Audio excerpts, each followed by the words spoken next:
Hello and welcome to another episode of Si Vs A.I, the football prediction channel, where I'm taking on 6 AI platforms to predict the entirety of the FIFA World Cup.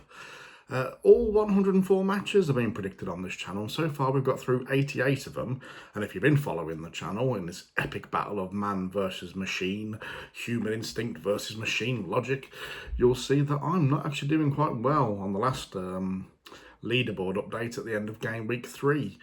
Hopefully, by the time we get through the round of 16, when we've had the round of 32 and the round of 16, moving into the quarterfinals, I'll hopefully be a little bit further up the table and a bit closer to the leading AI platform, which at the last update was Grok, leading the way with 101 points.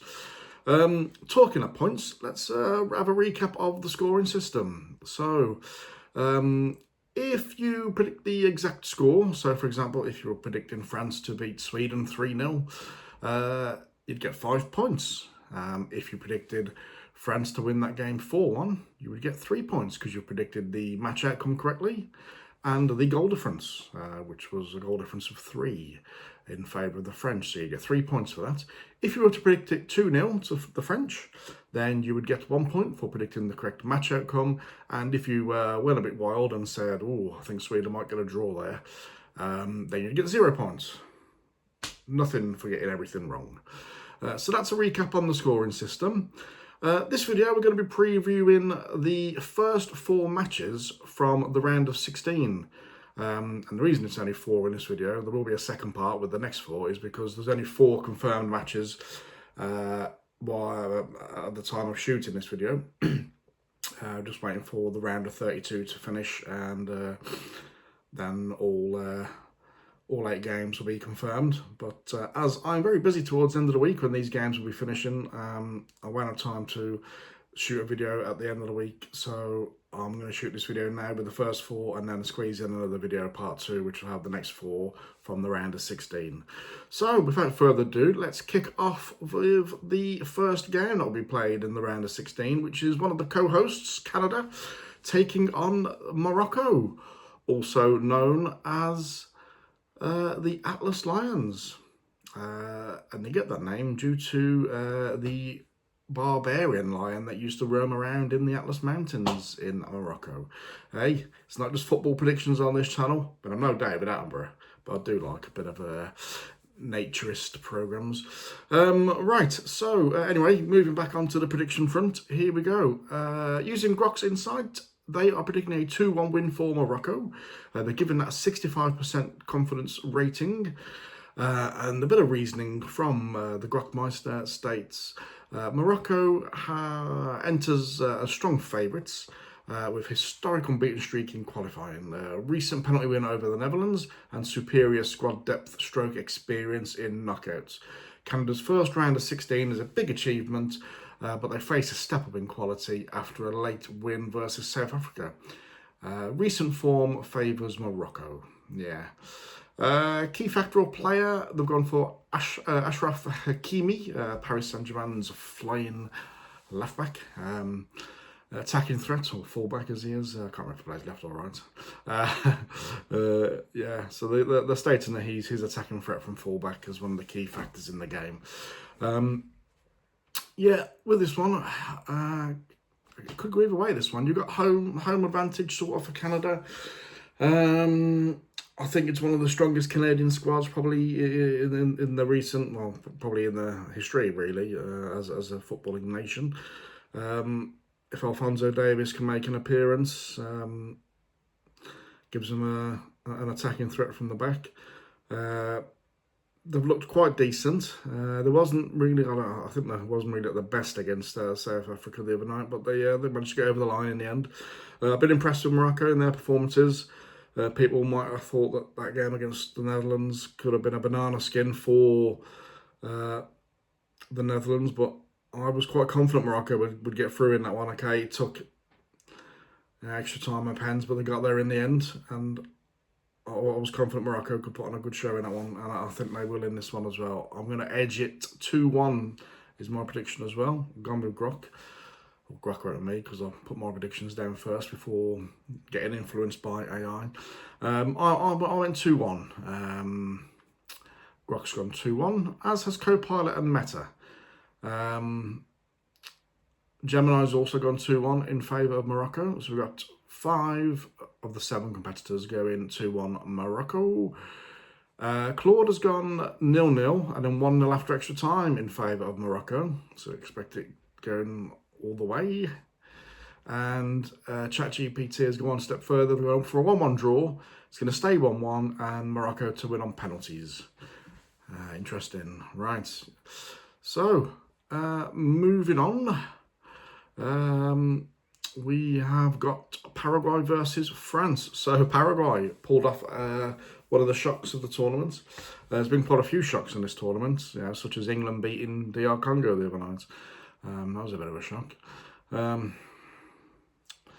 Made hard work of that. Anyway, getting sidetracked. Paraguay versus France. Yes, so Paraguay pulled off a bit of a shock there, beating Germany. But they played really well. Yeah, they took the game to them. Defended well when they had to. And there were some shocking penalties by Germany. What were they playing at? So very unlike Germany when it comes to penalty shootouts. And I believe it was their first ever World Cup shootout loss. The French looked superb, didn't they? Absolutely purring. Them front four, Dembele, Mbappe, Elise, Barcola. Whew. And then they could even bring in Doué if they need to. If your defenders are getting tired, you bring on that old wing wizard. Yeah, so they're looking very good. Midfield solid enough. Rabiot and Tchouaméni. Defence, Upamecano. And the other fella next to him, Saliba, looking really good. You've got, well, at the minute they're playing, Luca Dean started the last few games left back, but they've got Teo Hernandez to bring in if they need to. Yeah, absolutely brilliant team. And I've got Jules Koundé, the Barca man, at right back. So, yeah, looking solid. Goalkeeper solid enough as well. I can't really find too much fault with that French team. Match prediction-wise, using Grok's insight again here, as they're top of the league. They deserve to be providing a bit of insight. They seem to know what they're talking about, especially in that game week 3 where they had a stormer. So Grok said 3-0 to France. 80% chance of a French win. And I think, yeah, I can't see much else happening here. Just ignore this slide. It does say that Claude has gone for a 3-1 win to Paraguay, but I think that is it's last way round. It's meant to be a 3-1 to France. 3-1 win to France. I should have noticed that. Anyway, insights from Grok. France have been dominant and ruthless. CG 3-0 win versus Sweden. With elite attacking depth and no major reported injuries. Paraguay pulled off a huge upset versus Germany on penalties, but rely on a tight, low-scoring approach that is unlikely to hold against France's quality. Yeah, key factor of player Kylian Mbappe's finishing and creativity is the reasoning from the AI.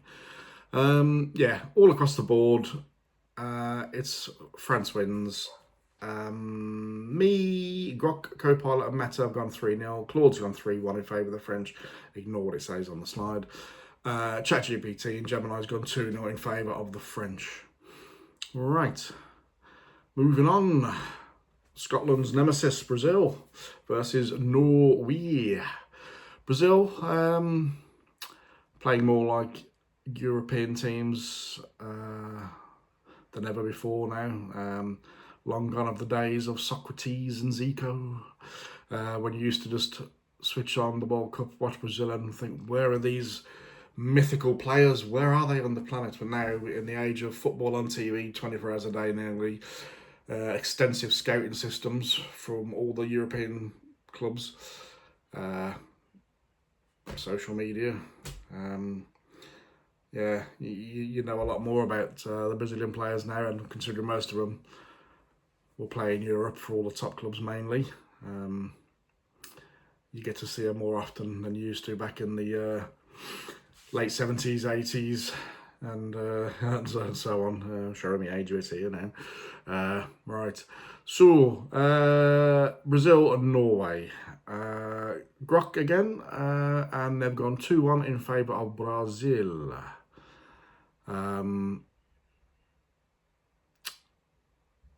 70% chance of that happening. The reasoning, Brazil have a strong recent form and attacking talent despite Paqueta's thigh injury. Neymar potentially returning, although they've been using him quite lightly, really, haven't they? And he is getting on a bit, and he has been injured and hasn't played for a long time, so he's just been edged in. Norway are dangerous with Ireland, but exposed defensively against the top sides, e.g. lost to France here, but they did put out a few of the backup players in that French game, so I wouldn't read too much into that. Brazil's quality should edge a competitive match. Key factor or player, Vinny Jr.'s flair and dribbling. Give them a bib. Right, so on the prediction front, again, ignore the slide. The P is on the wrong side for my prediction for some reason. I've gone a 1-1 draw on Brazil to nick it on penalties. ChatGPT, Gemini, Grok, Copilot have all gone 2-1 in favour of Brazil. Meta's gone 2-0 in favour of Brazil. And Claudius, again, the P's on the wrong side for some reason on the slide, but it's a 2-2 draw and Brazil to edge it on penalties. And we've got a nice little Desmond in there as well. Right, yeah, so I've gone 1-1, Brazil to win on penalties, not Norway as it looks. And same with Claude, they've gone 2-2, but Brazil to win on penalties. Right, moving on. What have we got here? Mexico versus England. This, I think, could be one of the tighter games of the round of 16. But let's do the Grok insight first. So, Mexico versus England. They've gone 2-1 in favour of England. 55% chance. Quite a low confidence rating of an England win, and rightly so, the way we've been playing. We haven't looked good. Right, so anyway, it goes on to say England have solid group form and depth despite some injury concerns, mainly in defence. Mexico benefit from the home advantage at the Azteca, but face a tougher test. England's overall squad quality and knockout pedigree give them the edge in a close contest. Key factor, Harry Kane's leadership and goal threat. Yeah, just touching back on the England versus Dr. Congo the other night, I thought we were not very good, fair play, and I thought Congo were quite good, especially going forward. They gave us some problems at times. They did sit in a little bit, probably more than I thought they would, but I think when they got that goal fairly early on in the game, they had something to hold on to. So we kept trying. I think while our weak spots really are our wide areas, both defensively and attacking. I don't want to start singling out players, but Jed Spence didn't have the best of games. Madwecki, I'd rather start Saka. Madwecki's too inconsistent for me. He can have a bit of magic and do something out of nothing sometimes, but not consistent enough. He keeps cutting back in as well. Try and beat the man around the outside like we used to years ago, please. Get the ball in the box for someone like Harry Kane or Bellingham to come burst in from late. The other side has been a bit strange, really, because the first couple of games Gordon started. I didn't think he played particularly well. Rashford came in, he looked pretty good, played quite well. And then against Dr. Congo, he wasn't so good. He was trying, but his decision-making, right when he got in the right areas, was a bit suspect. And then when he went off, Gordon came on and got 2 assists. So I guess it's good that you can bring on a player and he can maybe help change the game, but we need to sort these wide areas out for me. I'd even probably go as far as saying you might as well play Declan Wright, Rice Krispies. Yeah, because I think the right back situation should have called up Trent.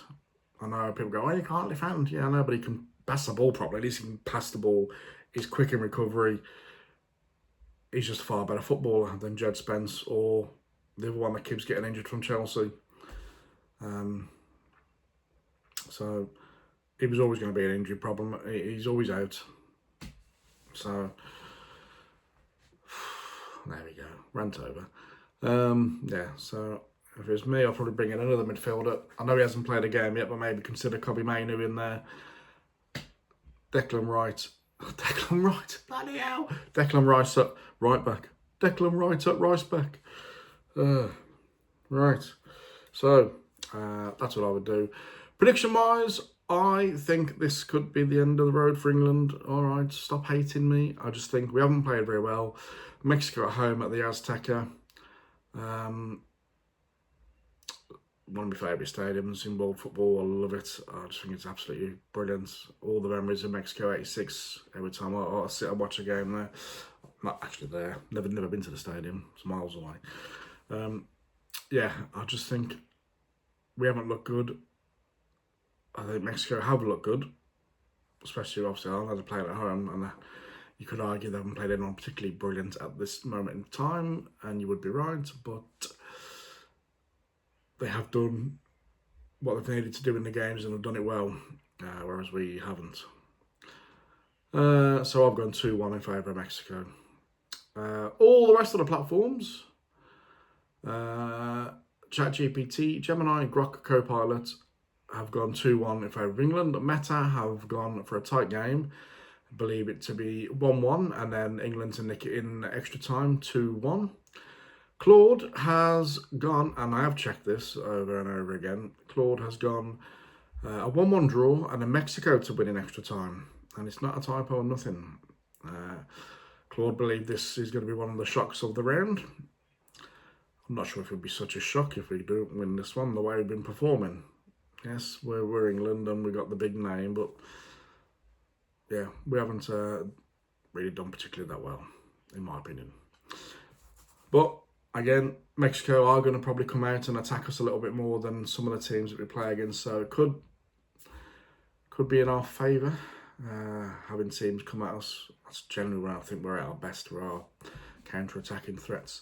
But for me, I'd get Saka on the pitch, probably have Rashford on the other side to start with, Gordon waiting in the wings, put Declan Rice right back, maybe bringing Kobe Mainoo to centre midfield. Yeah, that's maybe how I'd go. Defence instead of saying Konsa, Gahey, O'Reilly on the left. But I do think our right and left back situation isn't great. Harry Kane's a superstar. Bellingham's our big game player. Yep, so keep them in, obviously. Yeah. Right, so anyway, that is the roundup of the first 4 games from the round of 16. There will be another video once some other games are confirmed. I'm just shooting this one now because I won't have time towards the end of the week. Yeah, so thanks for watching. If you like it, give us a thumbs up. And as I always say, if you don't like it, there's plenty of other channels out there. Watch them. Hit your subscribe button. You'll get the notification when the next video's out. That'll be in the next couple of days. Then after the round of 16, we'll have a little leaderboard update to see if I'm bottom of the table by then. The way it's going, sinking quicker than the Titanic. Yeah, so after this video, part 2 will be up with the next 4 matches from round 16. Then we will get a leaderboard update to see where we're at. See if I've improved any. Oh, having a shocker.